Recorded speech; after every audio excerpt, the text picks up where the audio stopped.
Reproductive system in reptiles. In the reproductive system of reptiles, there is a little advancement. Here we see that fertilization is internal, in which after mating, you see the female will lay its eggs, the fertilized eggs will be laid. So the eggs are produced in the ovaries, and from the ovaries they will be passed through the oviduct, which opens outside the cloaca. During their courtship display, you see the male will always come closer. The courtship display, the reasons for it is always to bring two opposite sex together for mating to occur. Now during this time, the male reptiles, which have always a copulatory apparatus, a copulatory vesicle that they can use to mate with the female. So during this time, the body parts of the female will always allow the sperm to swing to reach the eggs, so that fertilization can possibly occur. After fertilization, you see that the reptile will lay its eggs, matured egg now. The matured egg will be laid in the soil where they can be able to develop. After developing the eggs, it has structured embryo that can provide food and also water. And as a result of the heat of the sun, the egg can be able to hatch into small versions of the adult. From there, development will commence, and the young one will fend for itself. There is no parental care during this time. The immediately hatching occurs. The young one will fend for itself till adulthood. Now look at the male reproductive system.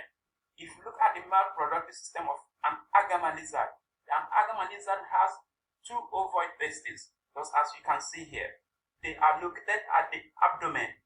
So the right one is slightly higher. It's slightly higher above the left one. From the testes, the sperms are always connected through these two that we call vas deferens. From this vas deferens, the sperms will move to the epiphysis, which lies along the edge of the testes. Look at the epiphysis here.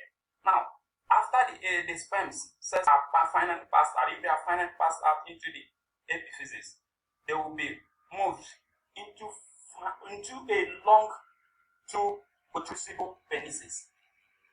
In reptiles, they have two penises. These two penises are used for fertilization and as well as copulation. Each penis is hollow and as well as cylindrical. We always call them hemipenis. Look at the penises here. These are the two penises. Now, each of them is used for internal fertilization.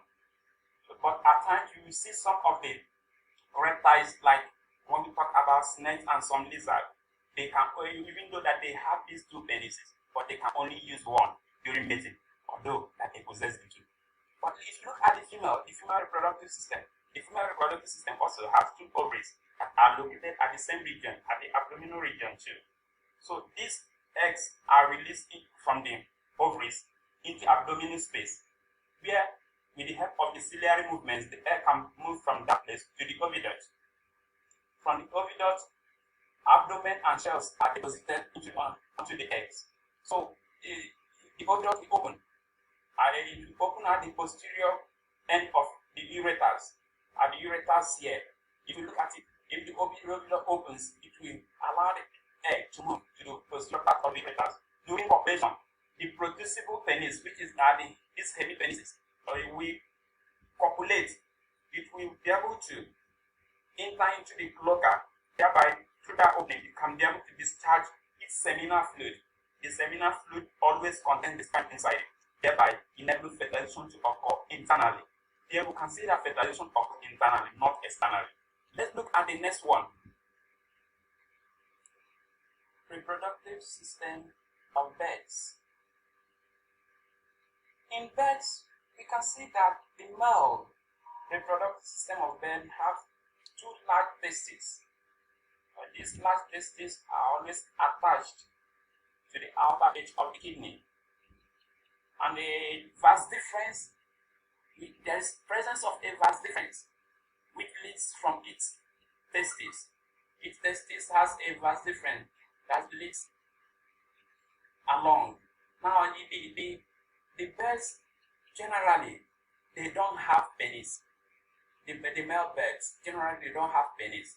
The testis is always open posteriorly to form a vesicle which opens into the cloaca. So the sperms accumulate in the seminal vesicle during their copulation period, and they will be transferred immediately from the male to the female when the cloaca came in contact with the female. Now, during this stage, you will see that the female reproductive system of bird also, you have only the left ovary functioning. You have only the left ovary as the only functioning ovary there. Now the single ovary here, who is responsible for production of eggs, and the ovary also produces yolk. So this yolk is being released by the ovary. Abdomen and chalaza are helped to hold the yolk and the germ cell in position so that they are formed in the magnum. So the two shell membranes that we can always see when we get an egg, that are the shape of an egg, are formed by what we call the isthmus. Isthmus is the substance that forms these two eggs shells that we normally see. Now the egg shell is finally formed. The outer one, the egg shell, is completely formed in the uterus, after which the egg is laid through the cloaca. So if the egg is laid through the cloaca, fertilization of the egg occurs as soon as the egg enters the oviduct. Remember, when the male comes in contact, during that time, the spermatozoa must have been present. So you see that fertilization occurs before the formation of the abdomen. So the formation of the abdomen occurs after fertilization. And there is need for you to understand that during this time, that the male releases his spermatozoa first before the eggs are released from the female ovaries, whereby meeting the eggs will meet these ones there already, and fertilization can as well occur. That is the end of our lesson this week. Look at your assignment and try out the activities of analyzing, identifying the similarities and differences between each of these reproductive systems in vertebrates. Highlight them and study them. Till next week, I will look at a wonderful topic also in reproductive system of mammals.